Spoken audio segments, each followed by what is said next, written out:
Hora 4:16 de la tarde. 6 de febrero de 2024. ¿Cómo quieres que te llame? Carlos. Carlos. Uh-huh. ¿Y de dónde viene Carlos? Pues me lo pusieron mis padres, que mi padre además se llama Carlos también, y ahí quedó. ¿Y ahora de dónde viene Carlos? Carlos, ¿qué hace con su vida? ¿Dónde está Carlos ahora mismo? ¿En qué momento vital? Pues la verdad que me encuentro en un momento muy, muy curioso, diría, porque ahora mismo estoy componiendo música, que es lo que perseguí ya desde hace una década, y me encuentro componiendo música para cine, documentales, un poco cualquier producto audiovisual. Y aparte también me encuentro con una pequeña discográfica en el apartado de la editorial en concreto, que es una cosa que me ha surgido hace poco y que la he cogido con mucho cariño también. Y también estoy dando clases de composición en una escuela online que se llama Audio Hackers Academy, o sea que me pillas en un momento haciendo bastantes cosas diferentes. ¿Eres director de orquesta? Soy director de orquesta y compositor y pianista, sí. Muy bien. Me gustaría, yo te he visto en el estudio, te he visto componer bandas sonoras de películas y me gustaría que nos contases un poco cómo hicisteis esta pequeña producción o gran producción que fue de llevar tu orquesta o la orquesta con la que estabas trabajando, llevártela al cine, desmontar medio cine y estrenar una película con la música en directo. Uh-huh. A mí me pareció impresionante, ¿vale? Porque yo estaba sentado viendo la película, en ningún momento, cuando claro, se apagan las luces, yo había visto que estabais ahí, que estaban los músicos, que se había desmontado medio cine, pero cuando se apagaron las luces, yo ya me centré en la película, en la pantalla, y en ningún momento, uh-huh, y esto es así, en ningún momento pensaba, se me fue, que había una orquesta y que había un director allí dirigiendo la orquesta. ¿Cómo hacéis eso? O sea, ¿hasta qué punto de sincronización es muy complicado? ¿O ahora igual tú me dices, no, esto lo hicimos en un par de días de ensayo? No, sí es complejo, eso es complicado. O sea, esto es la película Sordo en concreto, que ahora está en Netflix y la dirige Alfonso Cortés Cabanillas, y él en el estreno, en la premiere, tiene la idea, ¿no? De, oye, me gustaría que la orquesta fuese allí e interpretase la banda sonora en directo sincronizada con la película. Esto no se había hecho ya evidentemente más veces, no en una premiere, creo que nadie lo había hecho antes en una premiere, pero sí que se ha hecho bastante el tocar la música de la película en directo con la película. Creo que la primera vez que se hizo, a lo mejor estoy equivocado, se hizo con ET en concreto, uh-huh, en un aniversario, no sé si en el 25 aniversario o algo así, lo hizo John Williams en Los Ángeles. Y entonces, bueno, hay una técnica para poder hacerlo, ¿no? Para que el director, que en este caso me tocaba a mí, vaya en sincronía con la película y dirija a la orquesta, ¿no? Uh-huh. Yo conocía esta técnica porque, bueno, la había aprendido ya en Los Ángeles, que es, bueno, se llaman punches y streamers, que es como una serie de señales visuales que te indican el ritmo al que debe ir la música y los puntos de sincronización. Entonces tú, en base a esas señales, vas interactuando con la orquesta, vas dirigiendo la orquesta para que, si en algún momento la música va un poquito por detrás, pues acelerar un poquito, ¿sabes? O viceversa, ¿no? Si vas un poco rápido, bajar y asegurarte de que todo esté en su sitio. Como yo sabía que esto iba a ser complicado, lo que sí que tuvimos son bastantes ensayos. Vamos, bastantes. Creo que fueron 4. No, realmente. Que para ti esos son bastantes. Sí, o sea, quiero decir, yo había pedido en plan como, oye, no vamos a estar ensayando un mes, ¿no? Porque los músicos eran profesionales y la música en sí no era una complicación. La complicación era la coordinación con la... ¿Y esos músicos ya habían trabajado en la banda sonora de la... Sí. ¿Eran los mismos? Sí, casualmente eran los mismos, sí. Eso ayudaba, ¿no? También. Sí, porque conocían perfectamente la música, que además la habíamos grabado unos meses antes, realmente, entonces lo tenían bastante reciente. Pero bueno, cuando trabajas con músicos profesionales, ellos están muy acostumbrados a cambiar de repertorio muy deprisa y asimilar un repertorio en un periodo relativamente corto de tiempo, ¿no? Entonces era cuestión de ensayar para asegurarnos de que no teníamos problemas de sincronización con la película. Entonces, la verdad que fui bastante tranquilo, pero porque lo habíamos ensayado ya tanto y demás, que era como, es imposible que saliese mal, ¿no? Pero no era una cosa sencilla, realmente. Ya, vale. No, a mí me pareció, o sea, increíble, pero digo, hostia, esto tiene que ser complicado de orquestar en este caso, ¿no? Sí, es complicado y de hecho se sigue haciendo, pero fíjate que, y por lo que has dicho tú, yo tampoco es que le vea mucho la gracia de hacerlo, realmente, ¿no? Porque normalmente o vas a un concierto a escuchar la música de una película, sí, o vas a ver la película. Pero Claro. normalmente, cuando tú vas a ver la película, vas a ver la película. Llega un momento que te da igual que haya una orquesta tocando. Claro. No sé si realmente es un valor añadido enorme, ¿sabes? Esa sensación me dio a mí después de ver la película, porque luego cuando al final se encienden las luces y vuelves otra vez a ver la orquesta, dices, joder, que estaba aquí la orquesta, es verdad. Sí. O sea, pero lo hicisteis tan bien, o estaba tan bien hecho, que claro, pierdes esa percepción. Totalmente. Entonces, al final, yo me quedé también un poco con esa sensación de decir, ostras, ¿hasta qué punto este trabajo se va a valorar? Ujú. Eso es lo que yo pensé. No sé si a ti, si alguien, o sea, si tú, me imagino que se te acercaría mucha gente, era un estreno, Sí, claro. y bueno, pues seguramente te felicitó mucha gente y qué guay y tal. No sé si eso luego a nivel laboral tuvo alguna repercusión. A nivel laboral yo diría que no. Sin embargo, la gente que fue al evento siempre se acuerda de ese evento. Siempre Yo me se acuerda acuerdo, sí. Eso sí, ¿sabes? A nivel de industria, cuando tú dices, no, el estreno es Sordo, y dices, hostia, yo estuve con la orquesta, tal. Sí que recuerdan haber estado. Igual, por ejemplo, si no hubieses tenido la orquesta, había gente que diría, ay, sí, esto yo fui al estreno. Pero yo creo que la orquesta fue esa cosa que te dice, hostia, recuerdo porque era especial por esto, ¿no? Yo me refiero a un proyecto en sí que fuese, oye, vamos a hacer esto de forma habitual. Ya. Yo realmente, teniendo en cuenta que además mover una orquesta es algo que cuesta bastante a nivel de producción y demás, no sé si realmente es algo que merezca la pena como tal, porque la gran mayoría de la gente cuando va a ver la película, aunque la vaya a ver con la música en directo, ve la película, se acaba centrando en la película. Claro. ¿Y de quién fue la idea? ¿Tuya, de Alfonso? No, fue de Alfonso. De Alfonso. Sí, fue de Alfonso. De hecho, yo intenté que no lo hiciese. porque cuando Alfonso, me lo dijo, por favor. sí, yo dije, ¿cómo? Y después de pensarlo un poco, yo dije, yo creo que mejor no, tal, pero no, sí, vamos a hacerlo tal. Y fue como, bueno, pues venga, pues... Le diría a pues Alfonso vamos que venga aquí y cuente su versión Efectivamente. algún día. Sí, pero sí, pues sí. Bueno, muy bien. Te quería preguntar también, porque yo veo que tú viajas mucho al otro lado, a Estados Unidos. Porque ¿de dónde vienes? Porque me gustaría que contases un poco dónde te has formado y cómo han sido tus inicios. Ujú. Sí, yo realmente me formo aquí en Madrid, en el Conservatorio yo termino mi carrera en el Conservatorio Superior de Madrid, que está en Atocha, y paralelamente a cuando ya estaba terminando mi carrera, que bueno, llevo estudiando música desde que tenía 8 años aproximadamente, me meto en el mundo audiovisual. Empiezo a hacer algún cortometraje, me pica la curiosidad. Entonces empiezo a indagar y claro, descubro pues que bueno, que efectivamente, claro, la meca del cine siempre ha estado un poco en Los Ángeles. Aplico para un taller de composición que se hace, o al menos se hacía, no sé si se sigue haciendo, en Los Ángeles una vez al año. Y me seleccionan. Entonces ya directamente es como digo, pues me voy para allá. Era un taller de composición para cine muy intenso y muy intensivo, porque duraba un mes, te conectaban con gente de la industria. El taller en sí mismo consistía en que tú compusieses la música de una escena, de una película, y la acababas grabando con la Orquesta Sinfónica de Hollywood en la 20th Century Fox. Claro, esta orquesta es la misma que trabaja con John Williams y con este tipo de compositores tan consagrados. Con lo cual, ¿y ahí qué años tenías?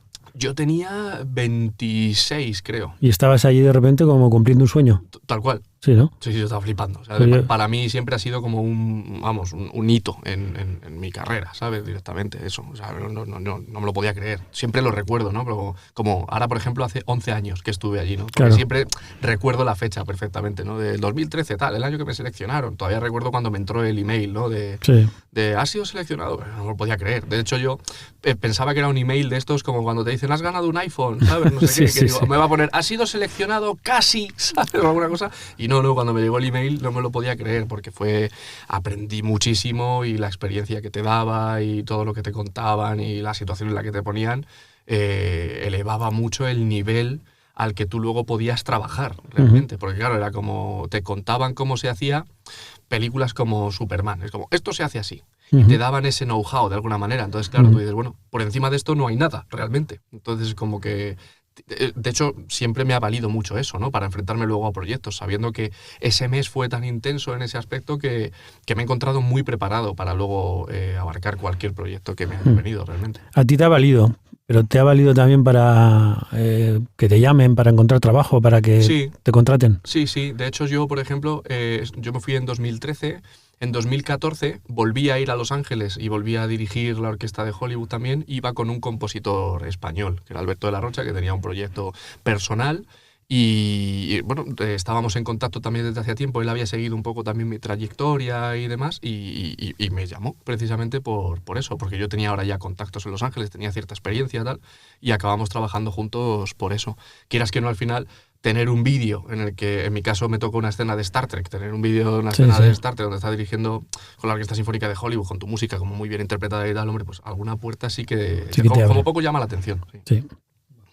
Y que, por ejemplo, vamos a ir un poco también a lo práctico, que quiero que este podcast sea muy práctico y que, bueno, pues como va pasando diferentes directores, guionistas, directores de foto, ahora en tu caso un compositor de bandas sonoras de películas, bueno, películas, series o lo que te echen, ¿no? ¿Cómo acabas de estudiar, acabas de formarte? Aunque me imagino que siempre al final, ¿no? Un artista siempre se está formando, ¿no? Pero acabas y ¿qué pautas o cómo se hace para entrar en este caso en el sector audiovisual? Para que tú, o para que empiecen a contar contigo, para que digan, un compositor más ha llegado aquí al escenario y... ¿Qué pasos recomendarías tú dar o consejos? Sí, pues realmente ya esta es la pregunta que siempre tenemos todos cuando buscamos abrirnos un camino, y no es una respuesta fácil porque al final se trata mucho de hacer contactos, sobre todo contactos emergentes, ¿no? Te pongo un ejemplo. En estos contactos que yo hice yendo a Los Ángeles, yo me relaciono mucho con el hermano de John Williams, que es el compositor de cine, ¿no? Pues yo hablo mucho con su hermano tal, y él siempre me recomienda, acércate a la gente joven, ¿sabes? En plan como, olvídate de los que ya están tal, a gente joven. Entonces, claro, eso te pone en una situación en la que tienes que tener mucha paciencia, porque de alguna manera tienes que establecer nuevas relaciones con gente joven y esperar a que esta gente se establezca. Porque al final, como compositor, tú estás ligado siempre a un director o a un productor que confíe en ti. La forma más sencilla es armarte de paciencia y ligarte a los nuevos productores, nuevos directores que dentro de 10, 15, 20 años van a estar ahí arriba. Porque si te ligas a ellos, tú acabarás trabajando con ellos si eres un buen profesional. Esa es la realidad. Sí, pero no es fácil de aceptar, eso sí. Claro, porque yo lo que veo es que, o hablando con productores, te dicen, no, es que este director o esta directora trabaja con este compositor. Y ya viene con alguien, porque él pues hizo sus cortos o le conoció haciendo no sé qué y tal, y ahora ya quiere siempre... No, también entiendo que da seguridad, ¿no? Digo a un director, ya he trabajado con este compositor, me entiendo con él, y cambiar no debe ser fácil, ¿no? No debe ser fácil, porque además un director o un productor al fin y al cabo están haciendo... Sacar adelante un proyecto audiovisual siempre es muy complicado. Entonces tú necesitas gente de tu confianza alrededor, gente que sepas que no te va a dar problemas. No solo que van a trabajar muy bien y además tienes la confianza para decir cualquier cosa y tal. Entonces una vez tú consigues eso, no lo sacrificas. Es muy difícil que rompas ese círculo. Y creo que tiene toda la lógica del mundo, realmente. Por muy bueno que sea el siguiente profesional que te esté pidiendo una oportunidad o lo que sea. Yo siempre, de hecho, he respetado mucho eso porque creo que tiene mucha lógica, ¿sabes? No entorpecer la relación en ese aspecto. Sí es cierto que muchas veces es orbitar, ¿no? De repente a veces surgen oportunidades, porque a lo mejor un director trabaja siempre con el mismo compositor, pero de repente ese compositor no puede porque está aliado, ¿no? Y el propio director, oye, ¿con quién puedo ir? Y a lo mejor es este compositor el que recomienda a una segunda persona, ¿no? O da una oportunidad. O sea, esas cosas ocurren, pero no ocurren todos los meses ni todos los años, ¿no? Que esa es la cosa con la que tienes que luchar. Tú, yo sé que eres un tío que te mueves mucho, que además abres muchas relaciones. Lo comentábamos tanto en el podcast de Pablo como en el de Nico y Keito. Yo te quería preguntar también, a la hora de moverte, ¿llamas a los directores, llamas a productores? ¿Dónde te mueves? Pues yo prácticamente llamo a todo el mundo que tenga relación con el mundo del cine. Me da igual que sea un director, que sea un cámara, un montador, un maquillador, un actor, eso me da lo mismo. Para conocer la industria, al final, cualquier persona, para mí, que tenga cierta relación con la industria y que le guste lo que hace, como a mí también me gusta eso, pues ya me es suficiente para iniciar una conversación, ¿no? Y ver un poco cómo es esa gente y si me pueden echar un cable en un momento determinado. Yo no suelo apuntar Suelo escribir también a directores y a productores, pero muchas veces suelo llegar a ellos casi a través de contactos comunes, ¿sabes? Estableciendo pues, siempre lazos de confianza y demás, y contando mucho con que... O sea, soy muy paciente también, ¿sabes? En ese aspecto. Como que voy trabajando muy, muy tranquilamente porque al final es cuestión de la vida funcionar. Claro. De hecho, tú y yo nos conocemos por una maquilladora. Exacto. Sí, exacto. O sea que sí. Casualidades de que estamos comentando, pues sí. Es cierto que Cruz, justo, magnífica Cruz, maquilladora, me dijo, tienes que conocer a Carlos. Digo, bueno, pues venga, vamos a conocer a Carlos. Sí, de hecho, yo conozco a Cruz porque ella iba a hacer el maquillaje de un teaser en el que íbamos a trabajar juntos, tal, y yo me voy al rodaje, porque esto es una cosa que a mí me gusta mucho hacer porque me gusta el medio en sí mismo, ¿no? A mí me gusta todo eso y me gusta conocer a la gente. Entonces, cuando yo dije, me voy al rodaje, y me dijeron, bueno, pues te vienes con Cruz y con otro chico que venía, joder, se me olvida el nombre y sí que sé quién es. Pero dije, encantado. Entonces me fui todo el viaje con ellos hablando. Y entonces Cruz fue como, pues yo conozco a Juancho, tal, no sé qué. Y yo, como siempre tengo esa mentalidad, pues para adelante. Sí. ¿Y qué te iba a decir? ¿Tú vas por la calle y vas poniendo música a lo que ves? Bueno, yo no te diría que a lo que veo, pero es verdad que yo soy muy canturrón, ¿sabes? Así que tengo siempre como melodías y voy haciendo muchas cosas. O estás sentado, imagínate, estás sentado tomándote un café tú solo, esperando a alguien y ves en la mesa de al lado a a dos personas hablando y te imaginas, aquí metería un piano, aquí no, eso, un violín eso no me que pasa. entrase justo cuando ha dicho. No, normalmente lo que sí que me he dado cuenta es que a mí se me meten melodías de estas como tipo jingle, o de repente me invade la cabeza o el himno del PP, la melodía del telecupón, o sea, cosas así que se me meten y se me quedan en la cabeza sonando, cosas así que sean como muy... que de estas que te invaden, no me acuerdo cómo lo llaman los americanos, no sé, algo de un gusano dicen, ¿no? Sí. Tal, ¿no?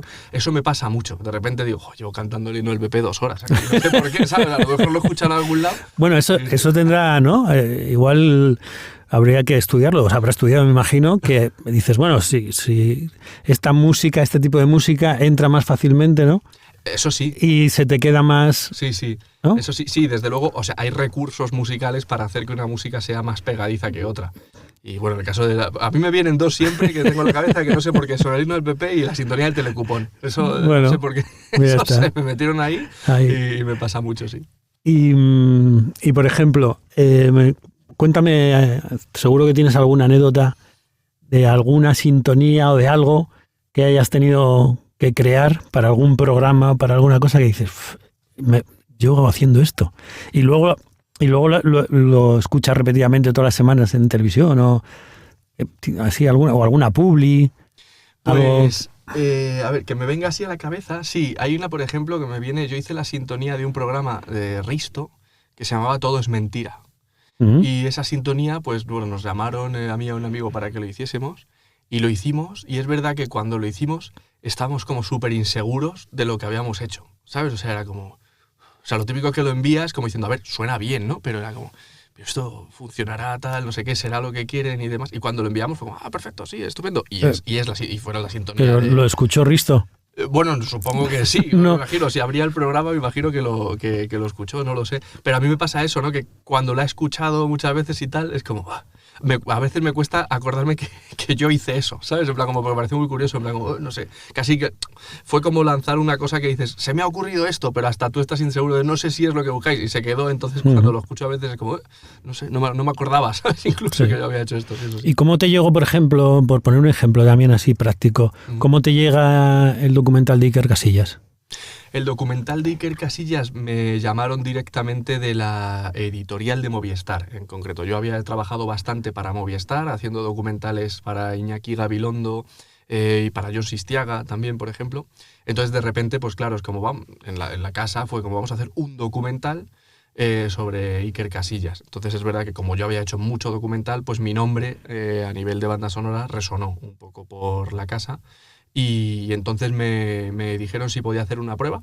Uh-huh. Y esto sí que fue un poco rollo película. Según colgué el teléfono, en plan, como me apetecía mucho, era como, hostia, joder, qué guay tal. Según iba en el coche y empecé ya a buscar una melodía en mi cabeza. Digo, esto puede funcionar tal. Llegué a casa, hice un temita, lo envié y el director fue, wow, me encanta, ¿sabes? Entonces, pues para adelante. O sea que fue un poco O así. sea, que en este caso el director no traía compositor. No, ahí no, en ese caso no. Y ahí entraste tú. ¿Has vuelto a trabajar con ese director? No, en concreto no. No sé qué ha hecho desde entonces. Probablemente es que muchas veces cuando hacen cosas así dentro de una casa como Movistar y tal, y si son documentales y demás, muchas veces tiran de música de librería o cosas que ellos tienen. No siempre tienen una música original los documentales, además. Entonces, en este caso, al ser Iker Casillas, entiendo, y tal, pues apostaron por tener una música original. Él estuvo en el estudio, de hecho, ¿no? Sí.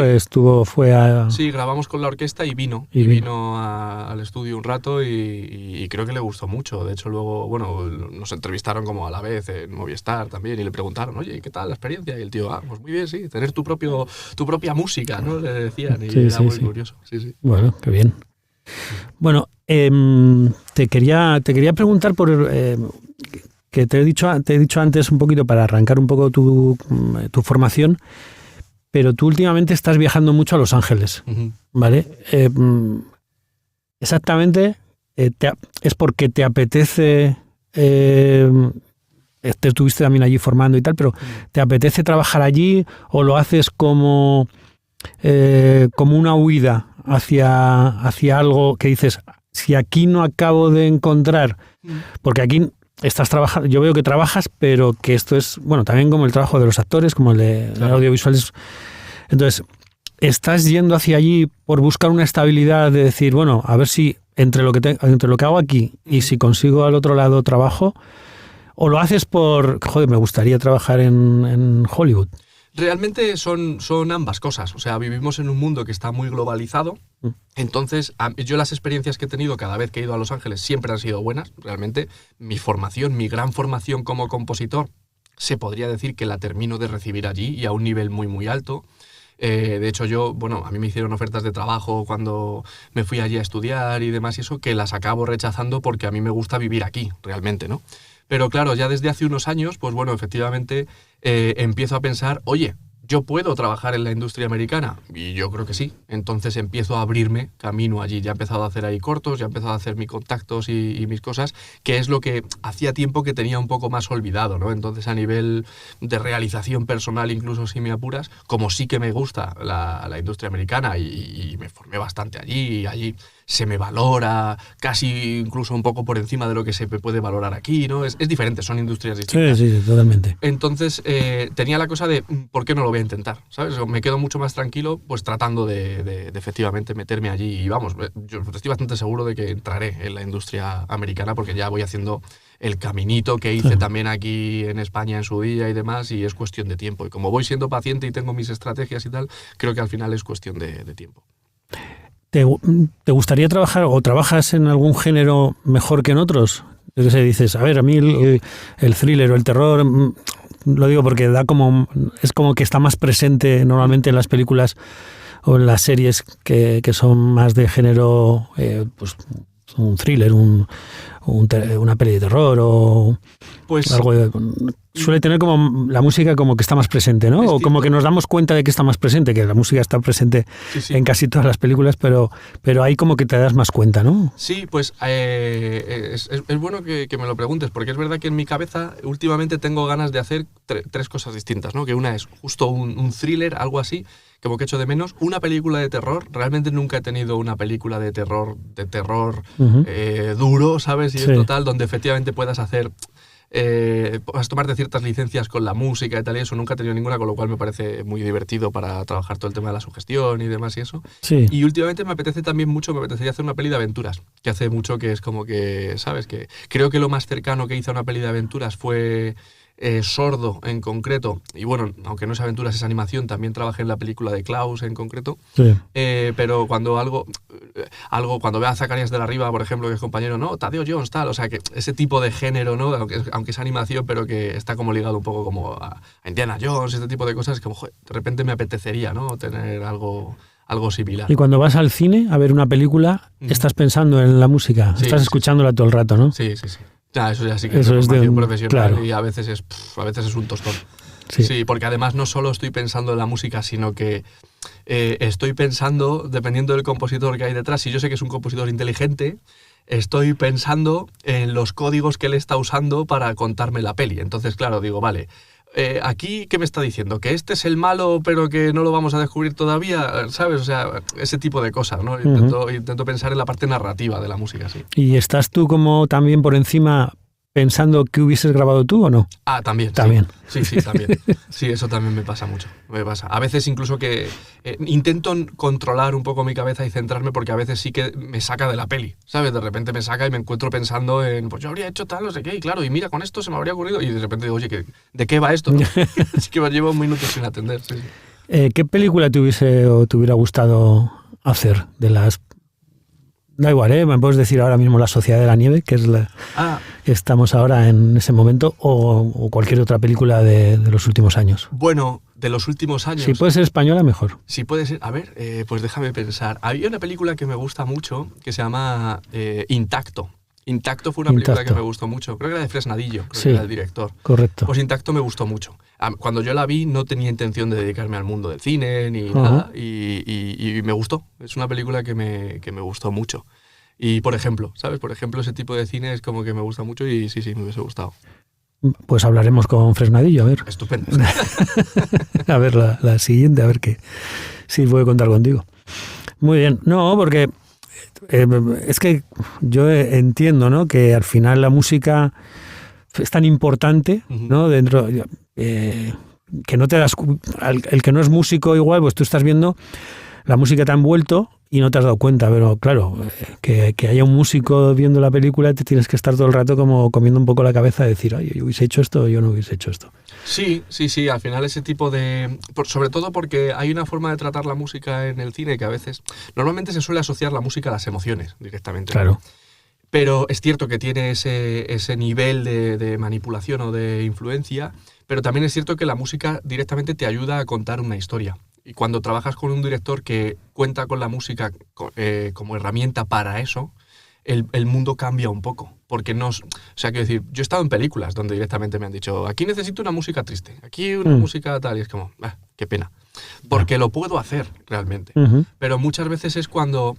las que más disfruto son cuando tienes un director que dice, oye, este tío es así y está diciendo esto porque no puede, él echa de menos, y te cuenta algo que no estás viendo en pantalla, y entonces dice, y eso es lo que quiero que hagas con la música, ¿sabes? O sea, que aportes algo que no está en la imagen, que ayudes a contar cosas. Ya, evidentemente vas a entrar en la parte de los sentimientos, pero no es, necesito una música triste, ¿sabes? Cuando John Williams se pone a hacer la lista de Schindler, no es, hazme una música triste porque la película es un drama, ¿sabes? Es como, no, vamos a tejer un arco narrativo con esto, para presentar los personajes, para que se vean cómo son, para que realmente podamos conducir al espectador por sitios, ¿no? Y es ahí cuando yo creo que la música tiene el valor que debería tener en el cine.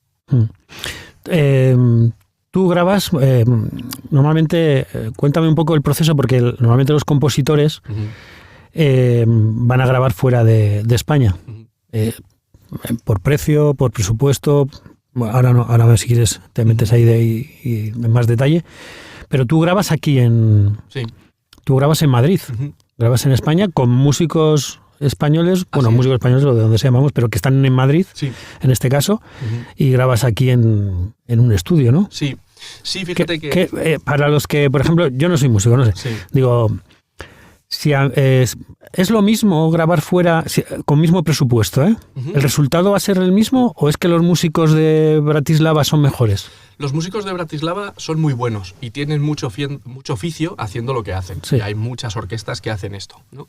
Entonces, mi preocupación o mi indignación vino un poco cuando vuelvo de Los Ángeles el primer año, en 2013, yo empiezo a trabajar con ciertos compositores aquí, como orquestador y tal, y les pregunto, porque Bratislava tiene su orquesta, Los Ángeles tiene la suya, Londres, Francia, tal, no sé qué, y yo digo, ¿qué orquesta hay aquí habitual con la que se grabe? Y la respuesta es, ninguna.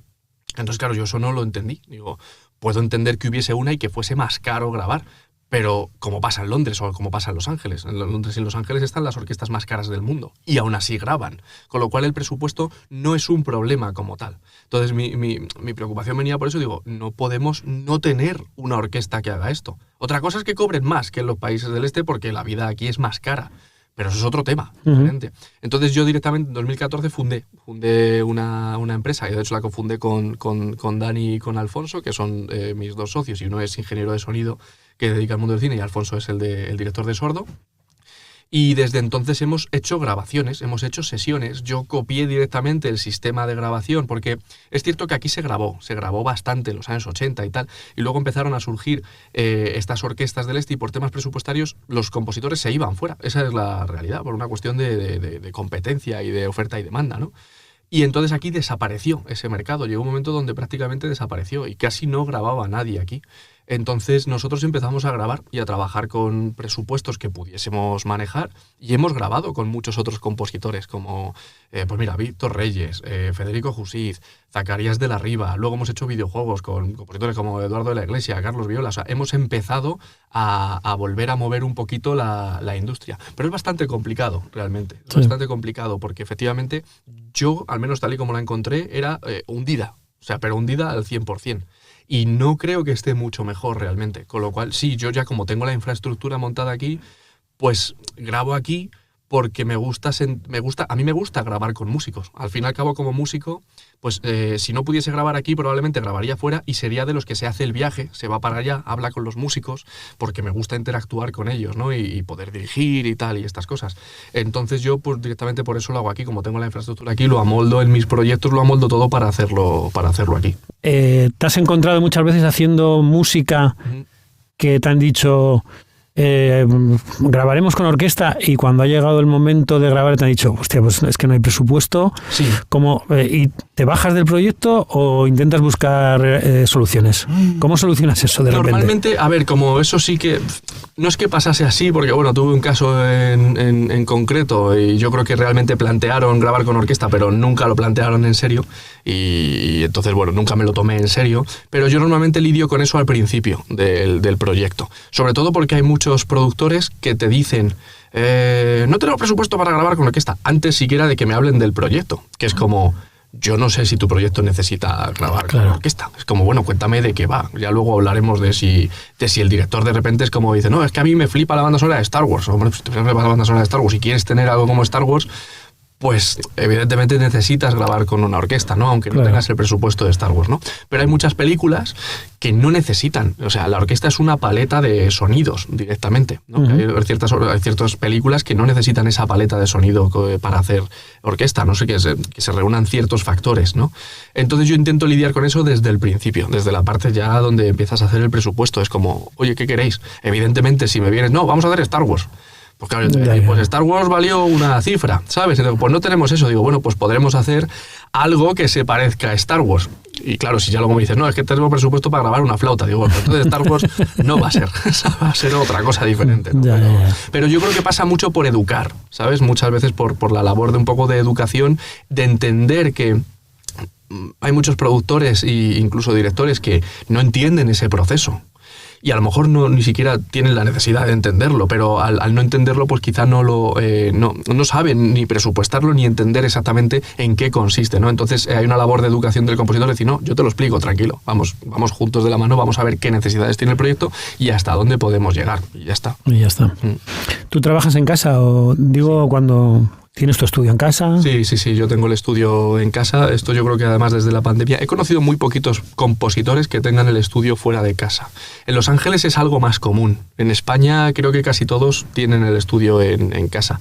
Y en Los Ángeles realmente no sé por qué tienen el estudio en otros sitios. No sé si es por separar y conciliar de repente la vida profesional con la vida personal y separarla y tal, pero también hay muchos compositores, incluso en Los Ángeles, que componen en casa. Es muy cómodo realmente irte a otra habitación y, oye, tener tu equipo y tu cosa con la que puedes trabajar.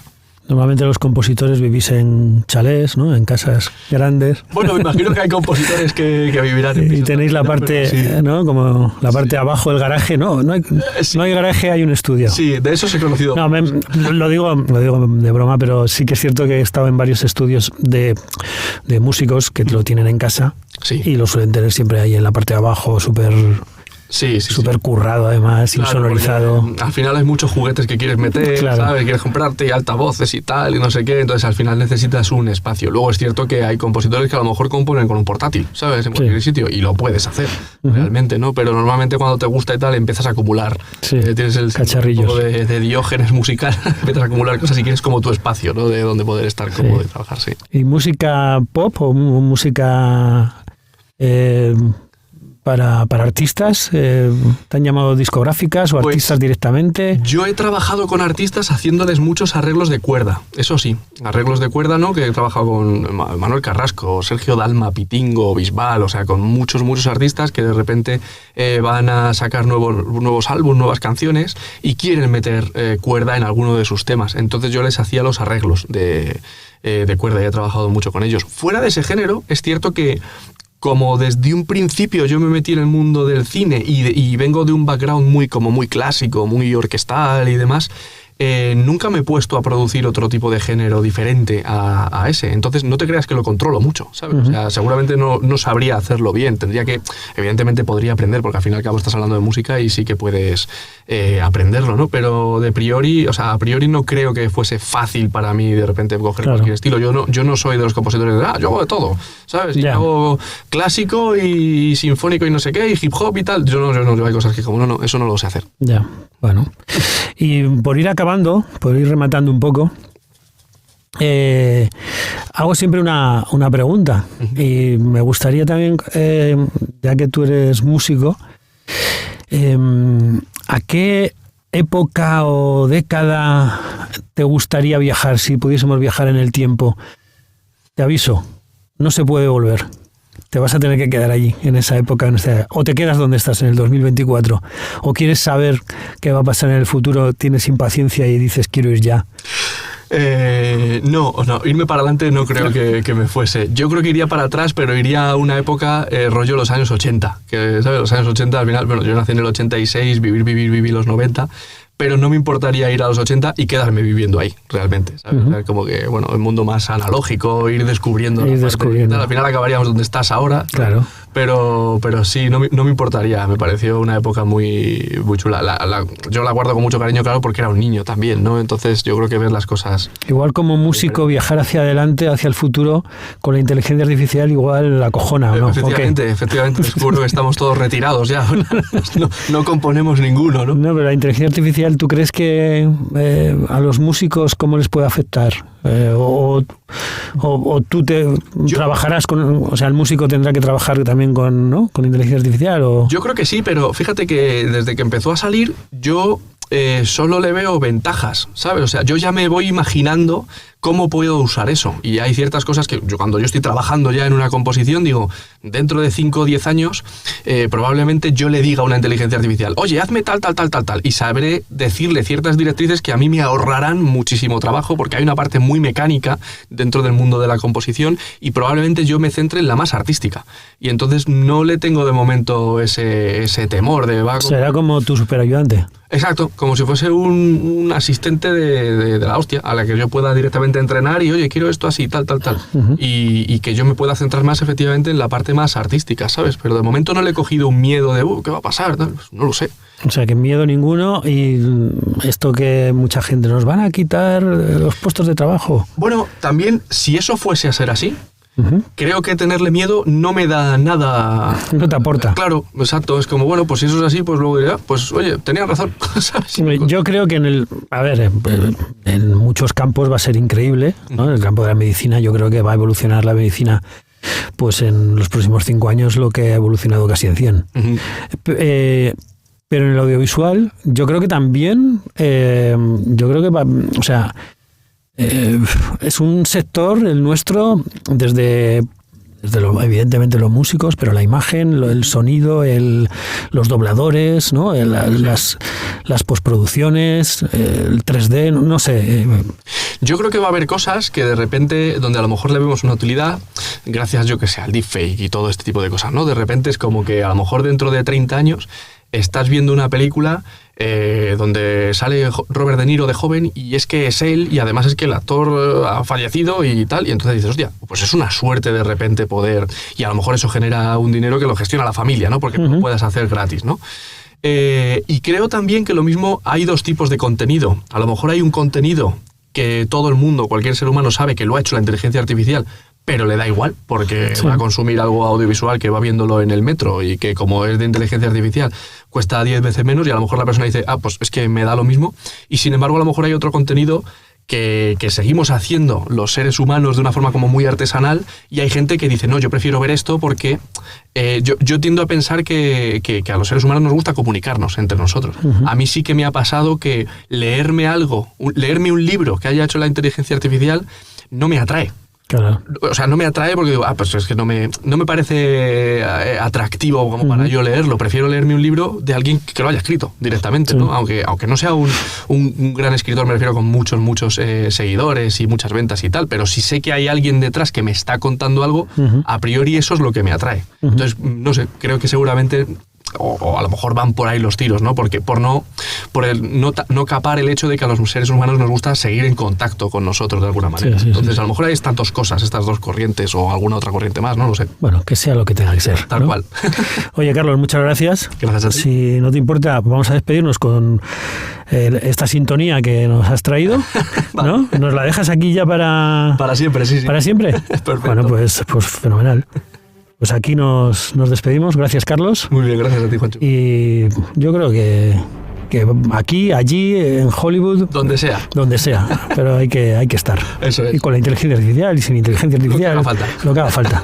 Eso es. Pues nos despedimos aquí. Muy bien, hasta luego. Hasta luego.